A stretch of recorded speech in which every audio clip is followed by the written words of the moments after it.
late-night host Jimmy Kimmel is back, triumphantly returning to his show last night after staring down a government effort to censor and silence him. It's a Trump effort that first looked shockingly effective last week when corporate giant Disney gave in to the Trump FCC chair's blatantly unconstitutional demands that all legal experts who've seriously looked at this say would fail in court if they were tested in court. But they weren't, because Disney first folded. Kimmel then stood strong, the censorship sparking a massive revolt that really did go beyond some of the many skirmishes we have in politics right now. And it led to Disney's then unusual reversal of its own suspension to start this week. And so after so many people, literally millions of people, had weighed in some way on this effort to silence Kimmel. Big news tonight. Jimmy Kimmel just pulled off something nobody expected. He stood up to Trump's FCC.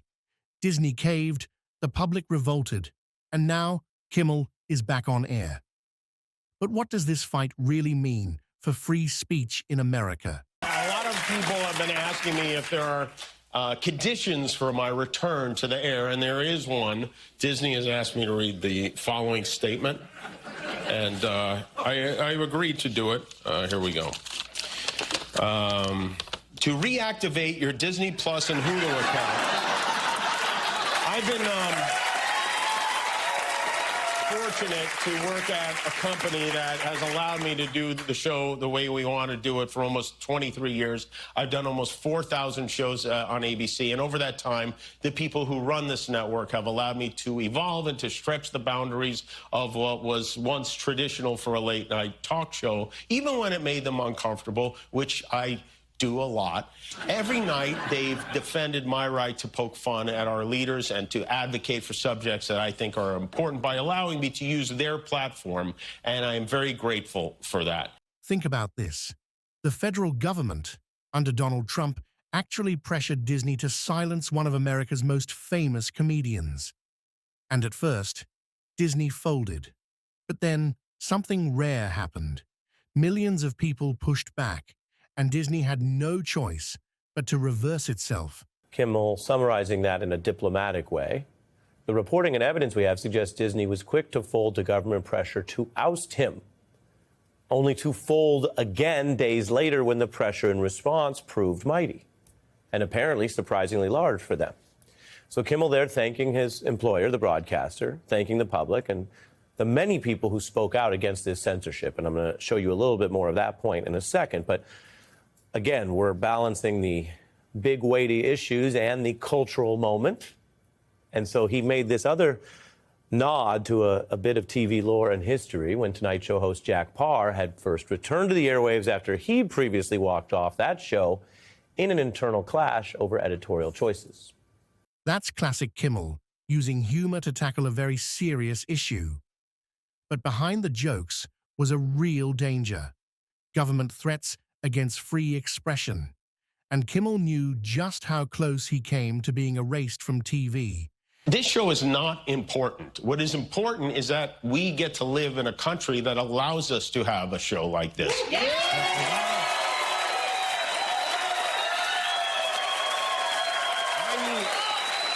I've had the opportunity to meet and spend time with comedians and talk show hosts from countries like Russia, countries in the Middle East, who tell me they would get thrown in prison for making fun of those in power, and worse than being thrown in prison. They know how lucky we are here. Our freedom to speak is what they admire most about this country. And that's something I'm embarrassed to say I took for granted until they pulled my friend Steven off the air and tried to coerce the affiliates who run our show in the cities that you live in to take my show off the air. That's not legal. That's not American. That is un-American, and it is so dangerous. This fight wasn't just about one late-night comedian. It was about whether a president can bully private companies into silencing critics. That's not just censorship. That's authoritarianism. Last night's show was a ratings bonanza. 6 million live TV viewers. Online clips of this monologue are going viral, passing 15 million views on YouTube in under a day. The count is still rising as we speak and report. It's already now Kimmel's most watched monologue on YouTube ever. Now, that type of interest and response to people saying, don't watch this, or we might take this away, or the government doesn't want you to see this, actually matches a wider communications dynamic you might have heard of. When you try to suppress something, you sometimes draw more attention to it. This is called the Streisand effect. For a time when the star's effort to hide and suppress a single picture of her home ended up backfiring and drawing far more interests. So it is a fact that there's more interest in Kimmel's monologue, but, yes, but, I'm sorry, there's always a but these days.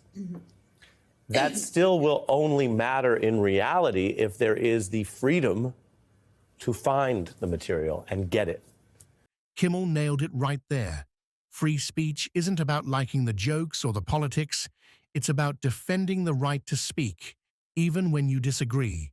And the fact that Trump's FCC tried to take that away should terrify everyone.